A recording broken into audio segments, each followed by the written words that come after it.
देवदत्त. प्रत्येक माणसाच्या आयुष्यात एक असा क्षण येतो जेव्हा त्याला वाटते की आज आपले आयुष्य संपले.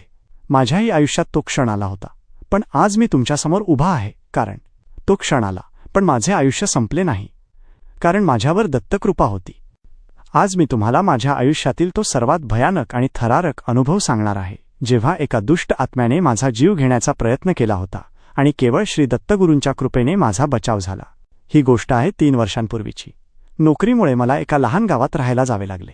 घर जुने होते पण शांत आणि स्वस्त. सुरुवातीला सर्व काही ठीक होते. रात्री शांत झोप लागायची, पण हळूहळू घरात एक वेगळीच अस्वस्थ करणारी शांतता जाणवू लागली. कधीकधी मध्यरात्री कोणाच्या तरी चालण्याची चाहूल लागायची, तर कधी अचानक वस्तू जागच्या जागी हललेल्या दिसायच्या. आत्म्याचा पहिला अनुभव. एके रात्री मी गाढ झोपेत होतो. अचानक मला जाणवले की माझ्या छातीवर खूप वजन आहे.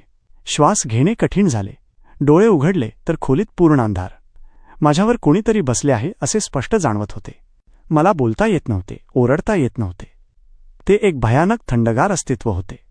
एका क्षणात मला खात्री पटली, वजा हे कुणी माणूस नाही, हा एक दुष्ट आत्मा आहे. तो माझ्या जीवनाचा घास घेण्यासाठी आला होता. ती रात्र माझ्यासाठी मृत्यूची रात्र ठरली असती. मी पूर्णपणे हतबल झालो होतो.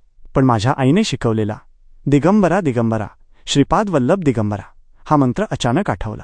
जीव वाचवण्यासाठी मी तो मनातल्या मनात पुटपुटायला सुरुवात केली. मी जसजसा मंत्राचा जप वाढवत गेलो तसतसे माझ्या छातीवरचे वजन कमी होऊ लागले. त्या आत्म्याला त्रास होऊ लागला होता. त्याच्या संतापाची ऊर्जा मला जाणवत होती. जणू तो मला सांगत होता की तू वाचू शकत नाहीस. पण मी थांबलो नाही. ती माझ्यासाठी फक्त मंत्राची शक्ती नव्हती, ती माझ्या दत्तगुरूंची कृपा होती. त्यांचे स्वरूप आठवताच माझ्या मनात एक प्रचंड ऊर्जा आणि धैर्य निर्माण झाले. अचानक सर्व शांत. प्रकाश परत येतो. काही क्षणातच खोलीतील ती नकारात्मक थंड हवा अचानक दूर झाली. माझ्या छातीवरचे वजन पूर्णपणे नाहीसे झाले. मी धापा टाकत उठून बसलो. त्या आत्म्याने माघार घेतली होती. तो क्षण असा होता जणू मी एका खोल समुद्रातून पुन्हा किनारी आलो होतो. दुसऱ्या दिवशी सकाळी मी लगेच गावच्या पुजाऱ्याला भेटलो आणि रात्री घडलेला सर्व प्रकार सांगितला.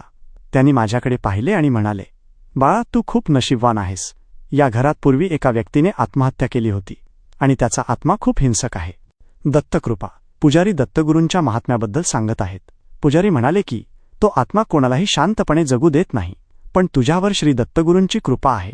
तुझ्या भक्तीमुळेच त्या दुष्ट आत्म्याला तुझ्यापासून दूर पळावे लागले. दत्त महाराजांनी तुझ्यासाठी ढाल बनून उभे राहिले. मला जाणीव झाली, जर मी मंत्राचा जप केला नसता, जर माझ्या आईवडिलांनी माझ्यामध्ये दत्तभक्तीचे बीज रोवले नसते, तर आज मी जिवंत नसतो.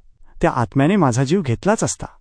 आज माझा हा अनुभव सांगण्याचा उद्देश एवढाच आहे की भक्तीमध्ये किती प्रचंड शक्ती असते. जेव्हा विज्ञानाचे सर्व मार्ग संपतात तेव्हा फक्त श्रद्धा आपल्याला वाचवते. माझ्या आयुष्यातील सर्वात मोठा धडा हाच आहे की दत्तकृपेने माझा जीव वाचला, नाहीतर त्या आत्म्याने माझा जीव घेतला असता. जर तुम्हीही श्री दत्तगुरूंचे भक्त असाल तर कमेंटमध्ये जय गुरुदेव दत्त नक्की लिहा. तुम्हाला हा अनुभव कसा वाटला मला सांगा. व्हिडिओ आवडल्यास लाईक करा, शेअर करा आणि अशा आणखी रहस्यमय अनुभवांसाठी आपल्या चॅनलला सबस्क्राईब करायला विसरू नका. श्री गुरुदेव दत्त.